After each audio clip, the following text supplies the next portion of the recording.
Doctor దగ్గరికి ఎందుకు వెళ్తున్నావు? నీకు బలహీనత వస్తున్నప్పుడు టాబ్లెట్లు ఎందుకు వేసుకుంటున్నావు? నీకు బలహీనత వస్తున్నప్పుడు ఎందుకు నువ్వు పథ్యం చేస్తున్నావు కొన్ని తినకుండా? మరి నీ బలహీనత వచ్చింది, నువ్వు డాక్టర్ దగ్గరికి వెళ్ళకుండా నీ బలహీనత తగ్గదే. మరి నిన్ను కలుగ చేసిన తండ్రి నిన్ను చూస్తున్నాడు, కానీ నువ్వు ఆయనతో గడిపే సమయం ఏది? ఆయనతో మాట్లాడే సమయం ఏది? ఆయన కోసం ఎదురు చూసే సమయం ఏది? మరి దేవునితో ప్రార్థించాలంటే ఖచ్చితంగా కొద్ది సమయం మనం తీసుకోవాలి రోజులో. మరి మోషే భయంకరమైన పరిస్థితిలో ప్రార్థన చేశాడు. అంత ప్రార్థన చేసిన మోషే ఎన్నో కార్యాలు బైబిల్లో చేశారండి.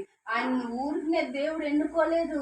ఆయన పట్ల ఎన్ని కార్యాలు దేవుడు చేయగలడో ముందే ఉద్దేశించి సర్వం ఎరిగిన దేవుడు మోషే జీవితాన్ని చూశాడు. కాబట్టి మోషే మాట వినే బిడ్డ